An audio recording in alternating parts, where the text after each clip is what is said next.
মুক্তি পেয়েছে গত 15ই নভেম্বর দরদ সিনেমাটি। তো আপনারা জানেন যে এই দরদ সিনেমাটি প্যান ইন্ডিয়ান সিনেমা। এবার এই দরদ সিনেমা নিয়ে কি বলেছেন চিত্রনায়িকা অপু বিশ্বাস এবং চিত্রনায়িকা বুবলি, এই নিয়ে অত্যন্ত গুরুত্বপূর্ণ একটি ভিডিও আমি আপনাদের জন্য তৈরি করেছি। সেখানে আসলে এই দরদ সিনেমা নিয়ে, যেহেতু শাকিব খানের দুজনই স্ত্রী, যদিও সাবেক স্ত্রী শাকিব খানের দাবি অনুযায়ী এবং অতীত, সে প্রেক্ষাপটে এসেও যেহেতু শাকিব খানের এত বড় বিগ বাজারের একটি ছবি এবং প্যান ইন্ডিয়ান ছবি, বেশ কিছু ভাষায় এই ছবিটি নির্মাণ করা হয়েছে এবং বাংলাদেশ সহ বেশ কয়েকটি রাষ্ট্রে একসঙ্গে মুক্তি দেওয়া হয়েছে। তো সেই প্রেক্ষাপটে আমরা যেটি দেখলাম বিভিন্ন গণমাধ্যমে দেয়া সাক্ষাৎকারে চিত্রনায়িকা অপু বিশ্বাস কি বলেছেন সেটি একটু আগে আপনাদের সামনে আমি উপস্থাপন করতে চাই।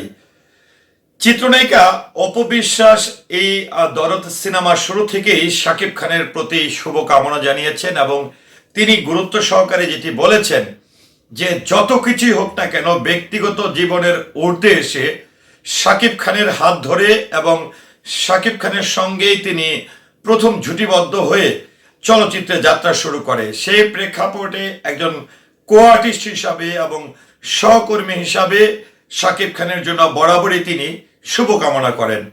তো অন্যদিকে দরদ সিনেমা নিয়ে তার যে মন্তব্য সেটি হচ্ছে যে এই গত ঈদের পরে অকেশনালি ছাড়া গত 4-5 বছরের শাকিব খানের কিন্তু ঈদ বা বিশেষ দিন ছাড়া কিন্তু কোনো ছবি মুক্তি পায় না।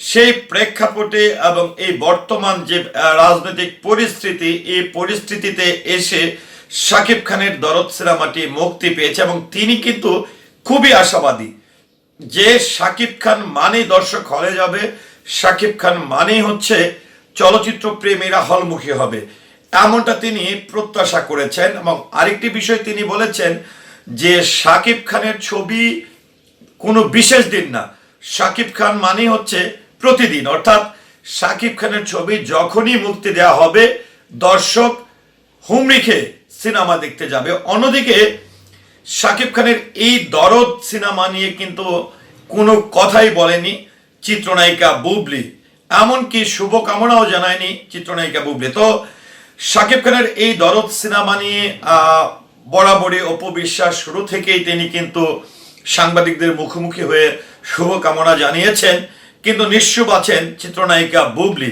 তো ভিউয়ার্স, এ নিয়ে আপনার মতামত কি আশা করছি কমেন্টের মাধ্যমে জানাবেন। সেই সাথে পুরো ভিডিওটির সঙ্গে থাকার জন্য অসংখ্য ধন্যবাদ। আল্লাহ হাফেজ, আসসালামু আলাইকুম।